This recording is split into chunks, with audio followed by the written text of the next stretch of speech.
అన్నదాత అన్నదాత మీ అన్నదాత, చెమటోడ్చి ఆహారాన్నందించే రైతన్నా, అనునిత్యం నీ కండదండగా నిలిచే నేస్తం ఎవరన్నా. అన్నదాత అన్నదాత మీ అన్నదాత.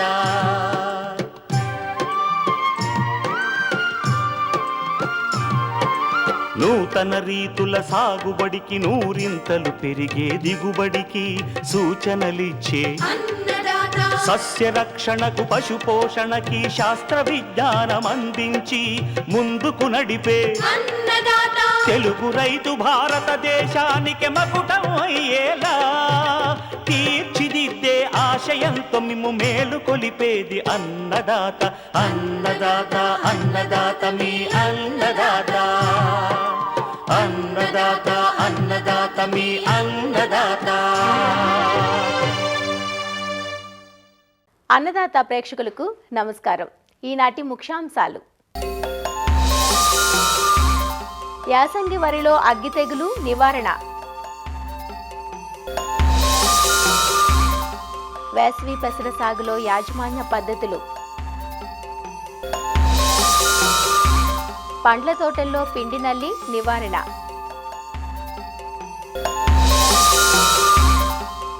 ఇంకా జై కిసాన్ వ్యవసాయ సమాచారం.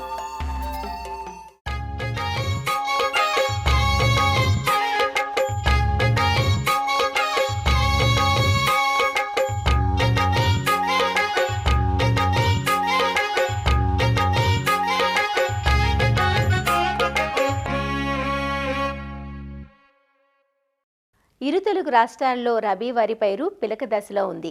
ఈసారి ఉన్న చలి వాతావరణం, మంచు వల్ల చాలా ప్రాంతాల్లో వరి పైరులో సరైన ఎదుగుదల లేదు. ముఖ్యంగా తెలంగాణ ప్రాంతాల్లో చలి తీవ్రంగా ఉండే జిల్లాల్లో పైరు ఎర్రగా మారటం, జింక్ లోపం వంటి లక్షణాలు కనబడుతున్నాయి. చాలా చోట్ల పైరులో అగ్గి తెగులు కూడా ఆశించింది. జనవరి నుంచి మార్చి మాసాల మధ్య వరి పైరుకు అగ్గి తెగులు నష్టం ఉంటుందని, యూరియా అధికంగా వాడితే తెగులు తీవ్రమవుతుందని శాస్త్రవేత్తలు, నిపుణులు హెచ్చరిస్తున్నారు. అగ్గి తెగులు వల్ల పంటను నష్టపోకుండా సమగ్ర చర్యలు చేపట్టాలని, లేదంటే మెడవిర్పుగా మారి తీవ్ర నష్టం వాటిల్లే ప్రమాదం ఉందంటూ నివారణ చర్యలు తెలియజేస్తున్నారు ప్రొఫెసర్ జయశంకర్, తెలంగాణ రాష్ట్ర వ్యవసాయ విశ్వవిద్యాలయం రాజన్ నగర్లోని వరి పరిశోధనా కేంద్రం శాస్త్రవేత్త డాక్టర్ టి కిరణ్ బాబు. యాసంగి వరి పంటలో రాష్ట్ర వ్యాప్తంగా చూసుకున్నట్లయితే ప్రస్తుతము దుబ్బు కట్టే దశ నుంచి కొన్ని ప్రాంతాల్లో మాత్రమే అంకురం ఏర్పడే దశ, పూత దశలో ఉన్నది. ప్రస్తుతము రాష్ట్ర వ్యాప్తంగా ఎక్కువ విస్తీర్ణంలో ఉన్న పిలక దశ, దుబ్బు కట్టే దశలో రైతు సోదరులు వరి పంట ఎదగట్లేదని అధిక మోతాదులో నత్రజని ఎరువులను వేయడం జరుగుతుంది. సో ఈ విధంగా వేయటం వల్ల రానున్న రోజుల్లో, అనగా మనకి ఫిబ్రవరి ఆఖరి వారము మరియు మార్చి మొదటి 2 పక్షాల్లో ఈ అగ్గి తెగులు ఒక ఉధృతి ఎక్కువగా ఉండే అవకాశం ఉంటుంది. ముఖ్యంగా వరి పంటలో ఆశించే ఈ అగ్గి తెగులు 2 రకాలుగా ఆశించే అవకాశం ఉంది. మొదటి దశ చూసుకున్నట్లయితే ఆకుల మీద మచ్చలు ఏర్పడే దశ. రెండవ దశ చాలా ప్రధానమైనది, రైతులకు క్షేత్రస్థాయిలో వరి పంటలో గణనీయమైన దిగుబడులపై ప్రభావం చూపే దశ మెడవిరుపు దశ అని చెప్పుకోవడం జరుగుతుంది. ముఖ్యంగా ప్రస్తుతము ఉన్న దశను చూసుకున్నట్లయితే కొన్ని ప్రాంతాల్లో అగ్గి తెగులు ఆకుమచ్చ దశలో గమనించడం జరిగింది. ముఖ్యంగా ఆకులపై నూలు కండె ఆకారపు గోధుమ రంగు మచ్చలు ఏర్పడతాయి. మచ్చల మధ్య భాగము మనకి బూడిద రంగులో ఉండి చుట్టూ అంచులు గోధుమ రంగులో ఉండే అవకాశం ఉంటుంది. ఈ ఆకుల మీద నూలు కండె ఆకారపు మచ్చలు గమనించినట్లయితే ముఖ్యంగా గట్ల వెంబడి గడ్డి మొక్కల మీద మొదలయ్యి తర్వాత మన పొలంలోకి వ్యాపించే అవకాశం ఉంటుంది. ఈ ఆకుల మీద ఏర్పడిన మచ్చల మీద నుంచి ఈ శిలీంద్ర సిద్ధ బీజాలు కంకులు ఏర్పడే సమయంలో కూడా ఆశించే అవకాశం ఉంటుంది. దీన్ని మెడవిరుపు దశ అంటారు. ఈ మెడవిరుపు దశ ఆశించినప్పుడు ముఖ్యంగా రైతు సోదరులకు ఈ సందర్భంగా చెప్పదలుచుకుంది ఏంటంటే, తెగులు యొక్క లక్షణాలు తొలి దశలోనే గమనించినట్లయితే వెంటనే ఈ సిఫారసు చేయబడిన శిలీంద్రనాశులు పిచికారీ చేయాల్సిన అవసరం ఉంటుంది. ఎందుకంటే ఈ మెడవిరుపు దశ సుమారు 1 ఎకరానికి 3 నుంచి 4, 5, 6 క్వింటాల్ దిగుబడి కూడా గణనీయంగా తగ్గిపోయే అవకాశం ఉంటుంది. ఎందుకంటే ఈ మెడవిరుపు దశ యొక్క లక్షణాలు ముఖ్యంగా గింజలు ఏర్పడే సమయంలో ఈ మెడ భాగంలో, అంటే కంకి యొక్క మెడ భాగంలో ఈ శిలీంద్రం యొక్క సిద్ధ బీజాలు నల్లటి మచ్చలాగా ఏర్పడి కిరణజని సంయోగక్రియ, అంటే మనకి పోషకాలు మొక్క కింది భాగం నుంచి గింజ పాలు పోసుకునే సమయంలో పోషకాలు అందక కంకి ఆ మెడ భాగంలో విరిగిపోవడంతో పాటు గింజ తాలు ఏర్పడే అవకాశం ఉంటుంది. ఈ విధంగా తాలు గింజలు ఏర్పడడం వల్ల దిగుబడిపై గణనీయమైన ప్రభావం చూపుతుంది కనుక రైతు సోదరులు మెడవిరుపుపై ప్రత్యేక శ్రద్ధ వహించాలి. అయితే ఈ మెడవిరుపు తెగులు ఆశించినప్పుడు ముఖ్యంగా ఈ సిఫారసు చేసిన శిలీంద్రనాశులను పిచికారీ చేయడంతో పాటు గట్ల వెంబడి ఉన్న గడ్డి పైన కూడా ఈ శిలీంద్రనాశులను పిచికారీ చేయాల్సిన అవసరం ఎంతైనా ఉంది. రాత్రిపూట ఈ యొక్క తక్కువ ఉష్ణోగ్రతలు నమోదవ్వటం అనేది ఈ అగ్గి తెగులు ఆశించడానికి చాలా దోహదపడే అవకాశం ఉంది కనుక రైతు సోదరులు ఈ యొక్క తెగులుపై ప్రత్యేక శ్రద్ధ వహించాలి. అలాగే ఎక్కడైతే పంట ఎదగట్లేదని మోతాదుకు మించి నత్రజని ఎరువులు వేసినారు, సో అలాంటి పరిస్థితుల్లో కూడా ఈ తెగులు ఉధృతి వచ్చే అవకాశం అధికంగా ఉంటుంది కనుక ఈ తెగులు నివారించడానికి ముఖ్యంగా రైతు సోదరులు ఈ యొక్క తెగులు యొక్క లక్షణాలు తొలి దశలోనే గమనించినట్లయితే ఈ నత్రజని ఎరువును వేయటం తాత్కాలికంగా నిలిపివేయాలి. అలాగే సిఫారసు చేయబడిన శిలీంద్రనాశనం చూసుకున్నట్లయితే ముఖ్యంగా మనకి తెగులు యొక్క లక్షణాలు తొలి దశలో గమనించినట్లయితే ఈ ఐసోప్రొథియోలిన్ అనే మందును 1 ఎకరానికి 300 మిల్లీలీటర్లు, లేదా కాసుగామైసిన్ అనే మందును 1 ఎకరానికి 500 మిల్లీలీటర్లు, లేదా ట్రైసైక్లోజోల్ ప్లస్ మ్యాంకోజెబ్ అనే మిశ్రమ శిలీంద్రనాశిని మార్కెట్లో వివిధ రకాల వ్యాపార నామాలతో లభ్యమవుతుంది. సో ఈ మందునైనట్టయితే 1 ఎకరానికి 500 గ్రాములు పిచికారీ చేయాల్సిన అవసరం ఉంది. అయితే ఏ తెగులుకైనా రైతు సోదరులకు నా యొక్క ముఖ్య సూచన ఏంటంటే తెగులు లక్షణాలు తొలి దశలో గుర్తించి వెంటనే సిఫారసు చేయబడిన శిలీంద్రనాశనాలు పిచికారీ చేసుకున్నట్లయితే ఉధృతిని మనం పూర్తిగా అంటే వ్యాప్తిని నివారించుకునే అవకాశం ఉంటుంది. ఒకవేళ తెగులు ఉధృతి అధికంగా ఉంది, ఆల్రెడీ ఒకసారి మనము శిలీంద్రనాశనం పిచికారీ చేసినా కూడా ఇంకా తెగులు యొక్క లక్షణాలు గమనించడము వ్యాప్తి ఉంది అని గమనించినట్లయితే రైతు సోదరులు మార్కెట్లో అందుబాటులో ఉన్న నూతన మిశ్రమ శిలీంద్రనాశనమైనటువంటి ఈ పికాక్సిస్ట్రోబిన్ ప్లస్ ట్రైసైక్లోజోల్ అనే మందును 1 ఎకరానికి 400 మిల్లీలీటర్లు, లేదా ట్రైఫ్లాక్సిస్ట్రోబిన్ ప్లస్ టెబుకోనజోల్ అనే మిశ్రమ శిలీంద్రనాశిని 1 ఎకరానికి 80 గ్రాములు పిచికారీ చేయాల్సిన అవసరం ఉంది. రైతు సోదరులు ఈ తెగులుపై అవగాహన ఏర్పరచుకొని సిఫారసు చేయబడిన శిలీంద్రనాశులను పిచికారీ చేయడంతో పాటు తెగులు లక్షణాలు గనక ఎక్కువగా గమనించినట్లయితే నత్రజని ఎరువును తాత్కాలికంగా నిలిపివేసి ఈ తెగులుపై సరియైన సస్యరక్షణ చర్యలు చేపట్టినట్లయితే దిగుబడులు అధికంగా ఆశించే అవకాశం ఉంటుంది.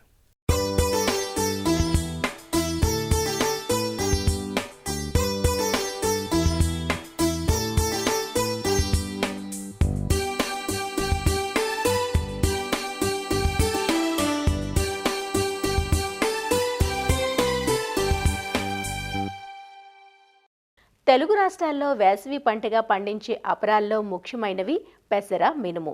అన్ని కాలాల్లోనూ అన్ని రకాల నేలల్లోనూ సాగు చేసేందుకు వీలుగా ఉన్న ఈ అపరాల పంటలను రైతులు ఖరీఫ్, రబీ, వేసవి ఇలా 3 కాలాల్లోనూ పండిస్తూ ఉంటారు. వేసవిలో పెసర 60 రోజుల స్వల్పకాలానికే చేతికొస్తుంది. ఫిబ్రవరి, మార్చి మాసాల్లో విత్తుకుంటారు. తక్కువ సాగు ఖర్చుతో రైతుకు ఆదాయాన్ని, భూమికి సారాన్ని అందిస్తుంది. అయితే ప్రాంతాలకు అనుగుణంగా రకాలను ఎంపిక చేసుకోవటం, యాజమాన్యంలో సమగ్ర పద్ధతులను ఆచరణలో పెట్టడం వల్ల మంచి దిగుబడులు పొందే అవకాశం ఉంటుంది. ఉత్తర కోస్తా జిల్లాల్లో వేసవి పెసర సాగుకు అనువైన రకాలు, సాగులో పాటించాల్సిన యాజమాన్యం గురించి వివరాలు అందిస్తున్నారు ఆచార్య ఎన్జీ రంగా వ్యవసాయ విశ్వవిద్యాలయం, నైరా వ్యవసాయ కళాశాల విస్తరణ విభాగం అధ్యాపకులు డాక్టర్ చిన్నమనాయుడు.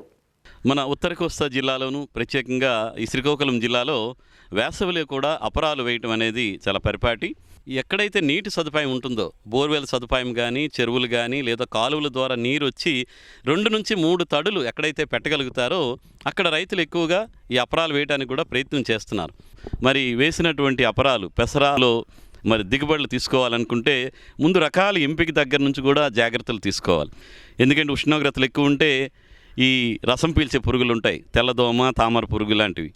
ఎక్కడైతే రసం పీల్చే పురుగుల సమస్య ఎక్కువ ఉంటుందో అక్కడ పల్లాకు తెగులుతలకు వ్యాప్తి కూడా ఎక్కువ ఉంటుంది. కాబట్టి రైతులు ముఖ్యంగా ఈ వేసవిలో పంట వేసేటప్పుడు రకాల ఎంపికలో సరైనటువంటి జాగ్రత్త తీసుకోవాలి. పల్లాకు తెగులను తట్టుకునేటువంటి రకాలను మాత్రమే వేసుకోవాలి. వీటిలో ఏంటంటే ఒకటి LGG 607 కానీ, అదేవిధంగా 637, అదేవిధంగా IPM 2-14 వేసుకోగలిగితే మనకి పల్లాకు తెగులు సమస్య చాలా వరకు తగ్గుతుంది. ముందుగానే ఈ విత్తన శుద్ధి అనేది తప్పనిసరిగా చేయాల్సిన అవసరం ఉంటుంది. ఇమిడాక్లోప్రిడ్ అనేటువంటి మందుతో 600 FS అని అంటాము. దీన్ని కేజీ విత్తనానికి 5 మిల్లీలీటర్ల చొప్పున గనక కలిపి విత్తన శుద్ధి చేసుకుని గనక మనం విత్తనాలు వేసుకుంటే చాలా వరకు మొదటి 20-25 రోజుల వరకు కూడా రసం పీల్చే పురుగుల ఉధృతి తగ్గుతుంది. తద్వారా పల్లాకు తెగులు ఉధృతి కూడా చాలా వరకు తగ్గడానికి ఆస్కారం ఉంటుంది. ఒకవేళ ఇమిడాక్లోపిడ్ కనుక దొరకకపోతే థయామిథాగ్జామ్ అనేటువంటి మందుతో 5 గ్రాములు 1 కేజీ విత్తనానికి కలిపి మనం విత్తన శుద్ధి చేసి నాటుకుంటే కనుక చాలా వరకు మనకి ఈ పల్లాకు తెగులు ఉధృతి అనేది తగ్గిపోతుంది. అదేవిధంగా కలుపు యాజమాన్యం విషయంకి వస్తే కనుక ఒకవేళ కనుక విత్తనాలు వేసినప్పుడే ఏదైనా కలుపు ఎక్కువగా ఉండే పొలాలు ఉంటే కనుక పెండిమిథలిన్ ఎకరానికి 800 మిల్లీలీటర్ల మందుని 200 లీటర్ల నీటిలో కలిపి విత్తనాలు వేసిన వెంటనే గనక మనం వేసుకోగలిగితే మనకి కలుపు తగ్గుతుంది. లేదు పంట వేసిన 20-25 రోజులకి ఇమాజితాఫిర్ అనేటువంటి కలుపు మందును 250 మిల్లీలీటర్ల మందును 200 లీటర్ల నీటికి కలిపి కనుక మనం పిచికారి చేసుకోగలిగితే మనకి కలుపు సమస్య అనేది చాలా వరకు తగ్గిపోతుంది. అదేవిధంగా నీటి యాజమాన్యం విషయానికి వస్తే పంట వేసిన తర్వాత 20-25 రోజుల సమయంలో ఒక తడి, మళ్ళీ 40-45 రోజుల మధ్యలో ఇంకొక తడి ఇవ్వగలిగితే మనకు పంట దిగుబడి సుమారుగా ప్రతి నీటి తడి ఇచ్చేటప్పుడు కూడా 75 కేజీల నుంచి 1 క్వింటా పెరుగుతున్నట్టు కూడా పరిశోధనలు తెలియజేస్తున్నాయి. మరి సస్యరక్షణలో భాగంగా ప్రధానంగా మనకి వేసవిలో పూత దశలో మనకి లద్దె పురుగులు, అదేవిధంగా ఈ మారుకా మచ్చల పురుగు అని చెప్పేసి వస్తుంది. వీటి నివారణ కోసం ముందుగా మనం ఈ వేప సంబంధిత మందుల్ని పిచికారి చేసుకోవటం, వేప నూనె అయితే కనుక 5 మిల్లీలీటర్లు 1 లీటర్ నీటికి చొప్పున కలిపి పిచికారి చేసుకోగలిగితే చాలా వరకు మనకి రసం పీల్చే పురుగులు కానీ, అదేవిధంగా పొగాకు లద్దె పురుగు కానీ, లేదంటే మారుక మచ్చల పురుగు సమస్య అనేది కొంతవరకు తగ్గుతుంది. ఒకవేళ పూత దశలో కనుక ఈ మారుక మచ్చల పురుగు వచ్చి పూత గూడు కట్టేయటం, పువ్వు మొగ్గలు తినేయటం, సరిగా కాయలు బయటికి రాకపోవడం, ఇలాంటివన్నీ కూడా మనం గమనిస్తూ ఉంటాము. కాబట్టి ఆ సమయంలో ఒకసారి క్లోరెంట్రాన్ ఇలిప్రోలిన్ దానిని మనం 0.3 మిల్లీలీటర్లు 1 లీటర్ నీటికి కలిపి మనం పిచికారి చేసుకోగలిగితే అది మారుక మచ్చల పురుగు కానీ పొగాకు లద్దె పురుగు కూడా పనిచేస్తుంది. లేదు స్పైనోసాడ్ అనేటువంటి మందు అయితే 0.25 మిల్లీలీటర్లు 1 లీటర్ నీటికి చొప్పున కలిపి పిచికారి చేసుకున్న చాలా వరకు మనకు మారుక మచ్చల పురుగు తగ్గుతుంది. లేదా ఫ్లూ బెండమైడ్ అనేటువంటి మందు ఉంటుంది, అదైనా 3 మిల్లీలీటర్ల మందుని 1 లీటర్ నీటికి కలిపి మనం పిచికారి చేసుకోగలిగితే చాలా వరకు ఈ మారుక మచ్చల పురుగు, అదేవిధంగా పొగాకు లద్దె పురుగు సమస్య చాలా వరకు తగ్గిపోతుంది. ఈ రసం పీల్చే పురుగులు ఉధృతిని తగ్గించడానికి ముందుగా విత్తన శుద్ధి చేయటం, 20-25 రోజుల సమయంలో రసం పీల్చే పురుగులు ఉధృతిని తగ్గించుకోవడానికి మనకి మోనోక్రోటోఫాస్ అయితే 1.6 మిల్లీలీటర్లు 1 లీటర్ నీటి చొప్పున కలిపి పిచికారి చేయడం, లేదా ఎసిఫేట్ అయితే కనుక 1.5 గ్రాములు 1 లీటర్ నీటికి చొప్పున కలిపి పిచికారి చేయాలి. మనం కలుపు మందు కనుక 20 రోజుల సమయంలో ఇమాజితాఫిర్ కనుక కొడితే ఆ కలుపు మందు కొట్టిన తరువాత ఒక 4-5 రోజులకి తప్పనిసరిగా పైపాటుగా మనం 3-19 కానీ లేదంటే 13-0-45 అనేటువంటి ఈ నీటిలో కరిగేటువంటి ఎరువుల్ని ఎకరాకి 1 కిలో 200 లీటర్ల నీటికి కలిపి కనుక మనం పిచికారి చేస్తే ఈ కలుపు మందు ప్రభావం ఏదైనా పంట మీద ఉన్నా కానీ అది తగ్గిపోతుంది.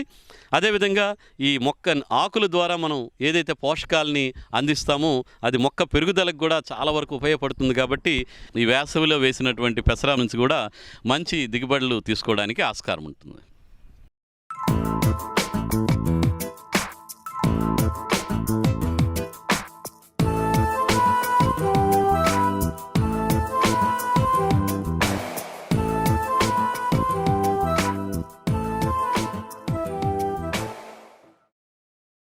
పిండి నల్లి సుమారు అన్ని పంటలను ఆశించి తీవ్ర స్థాయిలో నష్టం కలిగిస్తున్న రసం పీల్చు పురుగు ప్రత్తి, చెరకు వంటి పంటలను, పెరట్లో పెరిగే మందారం వంటి పూల చెట్లనే కాకుండా ఈ పిండి నల్లులు ముఖ్యంగా పండ్ల తోటలైన మామిడి, జామ, బొప్పాయి, సపోటా, అరటి, ద్రాక్ష, సీతాఫలం వంటి పండ్ల తోటలను ఎక్కువగా ఆశించి అపార నష్టాన్ని కలుగజేస్తాయి.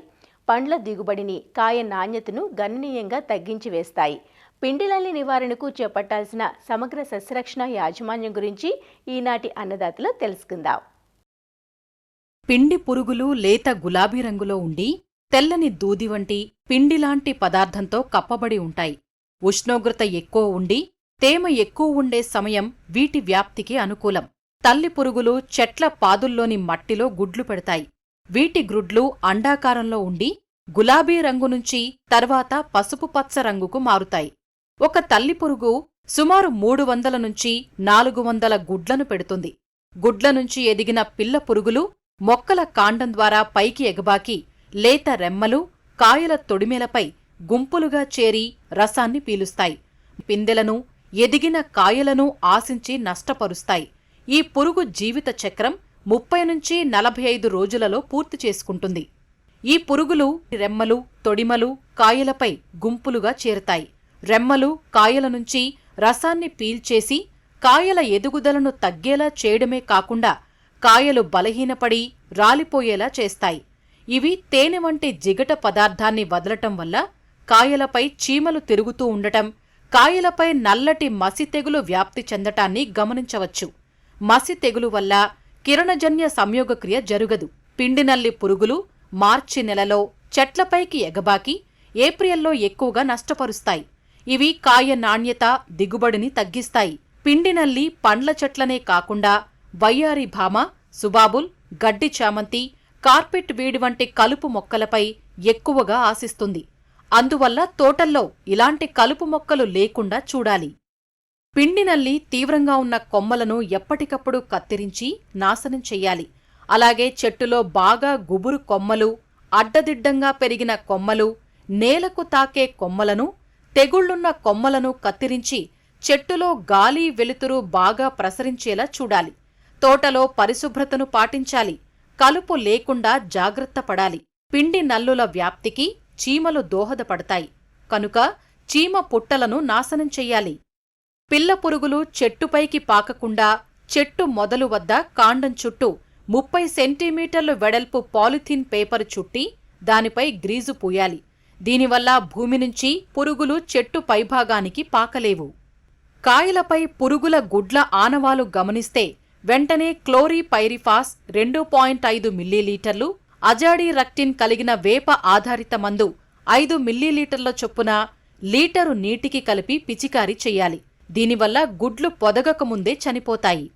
పిండినల్లి ఆశించిన రెమ్మలు, కాయలపై లీటరు నీటికి ఇమిడాక్లోప్రిడ్ 0.3 మిల్లీలీటర్లు లేదా ఫాస్ఫోమిడాన్ 2 మిల్లీలీటర్ల చొప్పున కలిపి పిచికారీ చెయ్యాలి. ఈ పురుగుల గుడ్లు పగిలి పిల్ల పిండి పురుగుల ఉనికిని గమనిస్తే వెంటనే క్లోరిపైరిఫాస్ 2.5 మిల్లీలీటర్లు లీటరు నీటికి కలిపి పిచికారీ చేసి సమర్థంగా నివారించవచ్చు. పిచికారీ చేసే మందులతో పాటు శాండోవిట్ వంటి జిగురు ద్రావణాన్ని లీటరు నీటికి 0.5 మిల్లీలీటర్ల చొప్పున కలుపుకుంటే చల్లిన మందుల వినియోగ సామర్థ్యం పెరుగుతుంది. ఇవే కాక జీవ శిలీంద్ర నాశనులైన బవేరియా బాసియానా లేదా వెట్టిసిలియం లెకాని 5 గ్రాములు లీటరు నీటికి కలిపి పిచికారీ చెయ్యాలి. పిండినల్లి స్థిరంగా ఒకే చోట ఉండి రసం పీల్చి నష్టం కలుగజేస్తుంది కనుక బదనికలు వదిలి వాటిని నివారించవచ్చు. క్రిప్టోలెమస్ మాంట్రుజరీ, అనాగిరస్ కమలి అనే బదనికల వదిలి పిండినల్లిని అరికట్టవచ్చు. పిచికారీ చేసే మందులను చెట్లతో పాటు చెట్ల మొదళ్లు బాగా తడిచేలా చల్లుకోవటం వల్ల భూమి నుంచి చెట్ల వెంబడి పైకి ఎగబాగుతున్న పిల్ల పురుగులను నివారించవచ్చు. సమగ్ర సస్యరక్షణ యాజమాన్యం చేపట్టడం ద్వారా పండ్ల తోటలలో పిండినల్లిని సమర్థవంతంగా అరికట్టవచ్చు.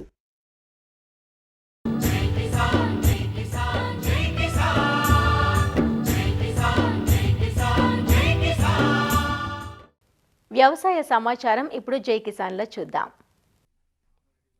వ్యవసాయానికి సంబంధించిన అత్యాధునిక సాంకేతిక పరిజ్ఞానాన్ని రైతులకు చేరువ చేసే ప్రధాన లక్ష్యంగా ఏర్పాటు చేసిన రైతుబడి అగ్రిషోకు రైతుల నుంచి విశేష స్పందన లభించింది. హైదరాబాద్ దోమలగూడలోని ఎన్టీఆర్ మైదానంలో ఫిబ్రవరి 20, 21, 22 తేదీల్లో 3 రోజుల పాటు ప్రదర్శన ఏర్పాటైంది. ఈ ప్రదర్శనను శాసనమండలి చైర్మన్ గుత్తా సుఖేందర్ రెడ్డి ప్రారంభించారు. వ్యవసాయానికి సంబంధించిన అత్యాధునిక పరికరాలు, సాంకేతిక పరిజ్ఞానం, మొక్కలు, సేంద్రియ ఉత్పత్తులు వంటి దాదాపు 300కు పైగా స్టాళ్లు ఏర్పాటయ్యాయి. రైతుబడి రాజేందర్ రెడ్డి గారి నేతృత్వంలో అగ్రిషో నిర్వహిస్తూ ఉన్నారు. దీంట్లో రైతులకు చాలా లాభదాయకమైనటువంటి విషయాలు తెలుసుకోవడంతో పాటు వ్యవసాయంలో యాంత్రీకరణలో వస్తున్నటువంటి మార్పులు వాటిని కూడా మనం ఉపయోగించుకోవడానికి రైతులకు తక్కువ ఖర్చుతోనే ఏ విధమైనటువంటి ఎక్విప్మెంట్ మనం వాడవచ్చు, అన్ని రకాల వాటికి ఏది ఎక్విప్మెంట్ అవసరం అవన్నీ కూడా ఈ అగ్రిషోలో పెట్టారు. గ్రామీణ ప్రాంతాల్లో చిన్న సన్నకారు రైతులతో పాటు పెద్ద రైతులకు దోహదపడే సంకర, దేశవాళీ విత్తనాలు, యంత్రాలు, పనిముట్లు, రసాయన ఎరువులు, క్రిమిసంహారక మందులు, బయో ఎరువులు, డ్రిప్ ఇరిగేషన్ పరికరాలు, ట్రాక్టర్లు, రోటోవేటర్లు, ట్రాన్స్ప్లాంటర్లు, డ్రోన్లు వంటి స్టాళ్లు నగరవాసులను పెద్ద ఎత్తున ఆకట్టుకుంటున్నాయి. మాకైతే ఇక్కడ మిషనరీ బాగుంటాయి. అవుట్ల రైతులకి నచ్చే చాలా ఉన్నాయి. రైతులకి ఏమేమి కావాలో అవన్నీ అవగాహన పెంచడానికి బాగుంటాయి. ఇక్కడ అంతా ప్రకృతి వ్యవసాయం మీద చాలా ఇంట్రెస్ట్ ఉంది. అలాగే రైతులన్నా కూడా చాలా అభిమానం, గౌరవం ఉంది. వాళ్ళకి దోహదపడేటట్టు మనం ఇక్కడ ఏదైనా చెయ్యాలి అంటే సిటీలో ఉన్నంత మాత్రాన మనకి వాళ్ళకి సంబంధం లేదు అని కాకుండా వాళ్ళకి లబ్ధి పొందేటట్టు మనం ఇక్కడ ఏదైనా చెయ్యాలి అనే ఉద్దేశంతో మేము కూడా ఒక చిన్న వ్యాపారం పెట్టాలి అనే ఉద్దేశంలో ఉన్నాము. దానికి సంబంధించి ఇక్కడ వివరాలు అవి తెలుస్తాయి, అందరూ కలిశారు కదా అనే ఉద్దేశంతో ఇది చూడడానికి వచ్చాము. అన్నీ కూడా ఉన్నాయి, ఇక్కడ చాలా బాగున్నాయి. నేను అగ్రికల్చర్ ఎంఎస్సీ ఎకనామిక్స్ చేశాను. నేను జస్ట్ ఊరికే ఎగ్జిబిషన్ పెట్టారంటే చూడ్డానికి వచ్చాను, ఏమి ఆపర్చునిటీస్ ఉంటాయి, ఎంత డెవలప్ అయింది ఫార్మింగ్ అని. రైతులైతే నష్టపోతున్నారు, మనమే ఎంతో కొంత రైతులకి వెళ్ళి చెప్పాలి. ఇంత టెక్నాలజీస్ అభివృద్ధి చెందిన రైతులు కూడా చాలామంది ఉన్నారు, కానీ మనకి మార్జినల్ ఫార్మర్స్, స్మాల్ ఫార్మర్స్ చాలా ఎక్కువ ఉంటారు లార్జ్ ఫార్మర్స్ కంటే. వాళ్ళకి మనం చెప్పాలి. సమగ్ర వ్యవసాయ సమాచారం రైతులకు అందించే దిశగా ఈ ప్రదర్శన దోహదపడుతోందని ప్రదర్శనకు హాజరైన నిపుణులు చెబుతున్నారు. తెలంగాణలో, ఆంధ్రప్రదేశ్లో పెద్ద ఎత్తున రైతుల సమస్యల్ని, నూతన వ్యవసాయ విధానాల్ని, నూతన మిషనరీ రైతుకు ఎట్లా ఉపయోగపడాలని చెప్పి అనేక వీడియోలు యూట్యూబ్లు చేస్తూ రైతుల్ని చైతన్యపరుస్తూ, ప్రోత్సహిస్తూ, మరోపక్క ప్రభుత్వం యొక్క మేలుకొల్పే ప్రయత్నం ఒకటి చేస్తూ ఉండు. చాలా గొప్ప ప్రయత్నం చేస్తారు. ప్రభుత్వం కూడా ఈ ఎగ్జిబిషన్ స్టడీ చేసి రేపు శామం స్కీముల యంత్రాలు కానీ, అలాగే నూతన విత్తనాలు కానీ, డ్రోన్స్ విషయంలో కానీ, ఇలాంటి విషయంలో రైతులకు ఏ రకంగా ఉపయోగపడుతుందో స్టడీ చేసి దీన్ని రైతు దాకా తీసుకుపోవడానికి ప్రభుత్వం వైపు ప్రయత్నం జరగాలి. ఇది చాలా రైతులకి వ్యవసాయం దండుగా కాదు, పండుగ అనే దానితోటి చేసి, ఎట్లయితే ఇప్పుడు లేబర్ చాలా ప్రాబ్లం ఉండి వ్యవసాయం బంద్ చేద్దామని రైతులు అనుకుంటున్నారు, దానికోసము ఆల్టర్నేటివ్గా ఏ విధంగా ఉపయోగపడుతుంది అని ఇక్కడ కావాల్సిన సమస్త మెషినరీను, అదే కాకుండా రైతులకు కావాల్సిన సర్వము ఒక అంబ్రెల్లా కింద ఉండేటట్టు చేస్తున్నారు. రకరకాల ట్రాక్టర్ స్ప్రేయర్లు కానీ, వడ్లను ఆరబెట్టడానికి ఉపయోగించే ఇప్పుడు ట్రాక్టర్ ఆపరేటెడ్ వడ్లు ఆరబెట్టుకునే యంత్రాలు వచ్చాయి. సో అలాంటివి కానీ అనేక రకాల యంత్ర పరికరాలను ఇక్కడ ప్రదర్శనకు ఉంచాం. అదేవిధంగా వ్యవసాయంలో వస్తున్నటువంటి నూతన వంగడాలను అభివృద్ధి చేసిన అనేక కంపెనీలు కానీ, తార్పాలిన్లు కానీ, ప్రతిదీ వీడర్, చిన్న చిన్న పరికరాల నుంచి పెద్ద హార్వెస్టర్ల వరకు, వరి కొత్త యంత్రాల వరకు కూడా అనేక రకాల పరికరాలు ఉన్నాయి. వాటిల్లో కొత్త మోడల్స్ ఏమొస్తున్నాయి, వాటి అప్డేటెడ్ వెర్షన్స్ ఏమొస్తున్నాయి అనే విషయాన్ని కూడా అందరూ అడిగి తెలుసుకోవడానికి అవకాశం కల్పిస్తుంది. ఇప్పుడు అనేక కంపెనీలు వచ్చాయండి. ఒక కంపెనీ అనేది చెప్పడానికి సాధ్యం కాదు. ఒక 300కు పైగా కంపెనీలు స్టాళ్ళు ఏర్పాటు చేసుకున్నాయి. అందులో యంత్ర పరికరాలు ఉంటాయి, విత్తనాలు ఉంటాయి, పురుగు మందులు ఉంటాయి, ఎరువుల కంపెనీలు ఉంటాయి. ప్రకృతి వ్యవసాయం చేసే వాళ్ళకు వర్మీ కంపోస్ట్ కానీ, పంచగవ్య కానీ, ద్రవజీవామృతం, ఘనజీవామృతము, అనేక రకాల కషాయాలు తయారు చేస్తున్నటువంటి వాళ్ళు ఉన్నారు. వాళ్ళు ఎలా తయారు చేసుకోవాలో చెప్తారు. తయారు చేసుకోలేని వాళ్ళకు వాళ్ళ ఉత్పత్తులు ఎక్కడ దొరుకుతాయో కూడా ఆ వివరాలు కూడా అందిస్తారు. మొక్కలు ఉన్నాయి, అనేక రకాల మొక్కలు వచ్చాయి, విత్తనాలు ఉన్నాయి, దేశీ వంగడాలు ఉన్నాయి. కనుమరుగైపోతున్న అనేక రంగాల వంగడాలను కాపాడుతున్నటువంటి కొంతమంది చిన్న చిన్న వాళ్ళు వచ్చి వాళ్ళు కూడా వాళ్ళ వంగడాలు వాళ్ళ దగ్గర ఏమున్నాయో అవన్నీ కూడా ప్రదర్శనకు ఉంచారు. సాగులో వస్తున్న శాస్త్ర సాంకేతిక పరిజ్ఞానం పట్ల రైతులను చైతన్యవంతం చేయడంతో పాటు పండించిన పంటలకు సరైన మార్కెటింగ్ దక్కేలా నిర్వాహకులతో సత్సంబంధాలు ఏర్పడటానికి ఈ ప్రదర్శన ఒక వేదిక అని పలువురు అభిప్రాయం వ్యక్తం చేస్తున్నారు. మరిన్ని విభిన్న అంశాలతో రేపటి అన్నదాతలో మళ్ళీ కలుసుకుందాం. నమస్కారం. అన్నదాతలు తమ సందేహాలు, సమస్యలను 18004254085 టోల్ ఫ్రీ నంబర్లో ఉదయం 10 నుంచి 11 గంటల మధ్య పని దినాలలో సంప్రదించగలరు. ఈ కార్యక్రమాన్ని యూట్యూబ్లో www.youtube.com/annadata ETV లింక్ ద్వారా వీక్షించవచ్చు.